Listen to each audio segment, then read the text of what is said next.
Hey everyone, it's Toki, and I'm back for week 3 of my Inktober drawings, which was a rather busy week in my personal life, so some of the drawings may reflect my low energy for the week. But anyway, we're starting with day 14. The prompt was trunk, and I knew I wanted to draw someone inside a trunk in some way.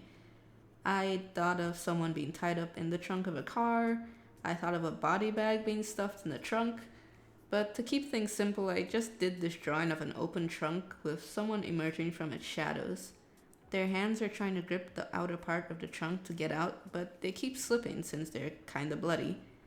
I also drew this creepy smiley face on the side. I'm not even sure why, I just wanted to. Day 15's prompt was ragged, and I almost drew another bunny, but I decided to try to draw an actual person.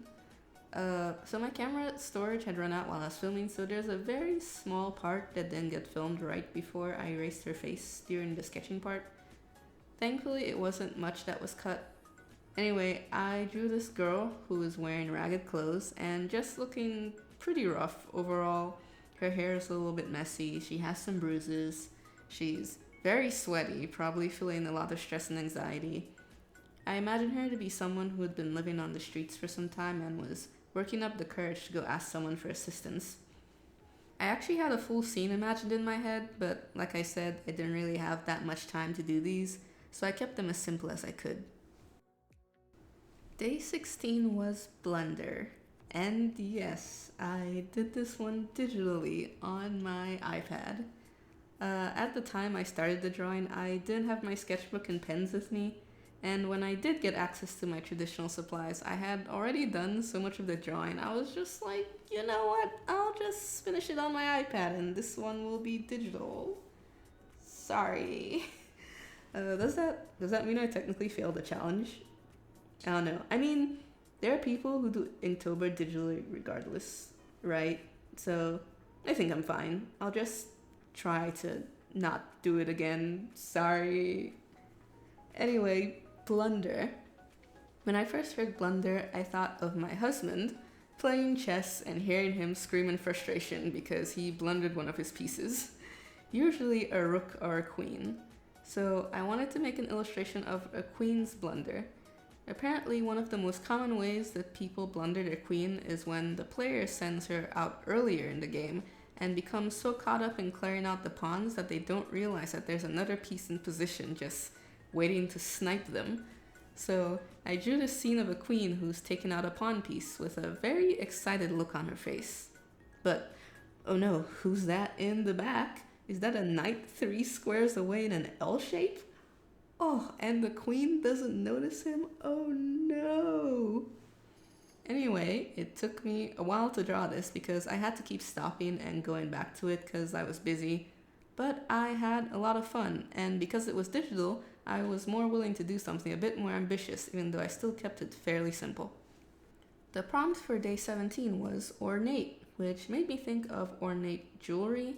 So I attempted to draw a piece of ornate jewelry, and so I don't know if I mentioned this before. I think I may have mentioned it in the first Inktober video. Did I? I can't remember. Anyway, almost all of my Inktober drawings, before I draw them for the recording, I usually do a little draft version in my sketchbook first. And I actually liked the draft version of my ornate drawing way more.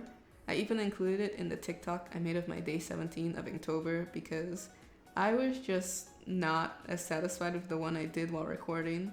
So here's the one you just watched me draw, and here's the one from my sketchbook. Sorry, the lighting is weird. Let me know which one you prefer, because I prefer the one from my sketchbook.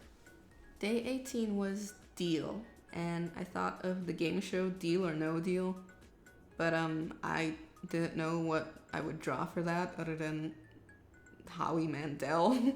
And I didn't feel like drawing Howie Mandel, so I kept thinking. And then I started thinking of like dice dealing and card dealing, so I just drew some cards and a pair of dice. Yeah, not much else to say here. Day 19 was Arctic, and I immediately knew that I needed to draw an Arctic seal. Oh, they're so adorable. I also preferred my sketchbook draft over this final piece, but I still think it came out alright and I was happy with it. Just the one in my sketchbook looked a tiny bit more chonky, and I thought that made it cuter. But yeah, I really love drawing this. It took me maybe 15 minutes, so it was quick. The hatching was fun. Yeah, I think this was my favorite day for this week by far. The only other drawing from this week that I think I was satisfied with was day 16, which was my Queen's Blunder drawing that I did digitally. It's day 20, and the prompt is rivals. So my husband had never seen Death Note before, but he saw some memes about the show, and also I've mentioned the show a few times to him because I have seen it, and I really love the show. So he's finally just started watching it. We're on episode 4, and I think because of that, Death Note is on my mind, and I ended up drawing Light and L to represent the rivals for this prompt. And I really just did it on a whim. The draft that I made for this prompt in my sketchbook last night were just two bald silhouettes kind of screaming and growling at each other. And I woke up this morning and went, wow, this is terrible. I need to draw something else. And now we have big-headed Light and even bigger-headed Ryuzaki. And that's the third batch of my Inktober drawings. Thank you all for watching. I am genuinely surprised that I'm still going at this somehow. There's only 10 more days left, and I really think I can make it this year. Also, if you like bunnies or stickers or cute stickers of bunnies, check out my online store. The link is in the description. Don't forget to like and subscribe if you enjoyed this video and want to see more content from me. I hope you all have a great rest of your week, and I'll see you in the next one.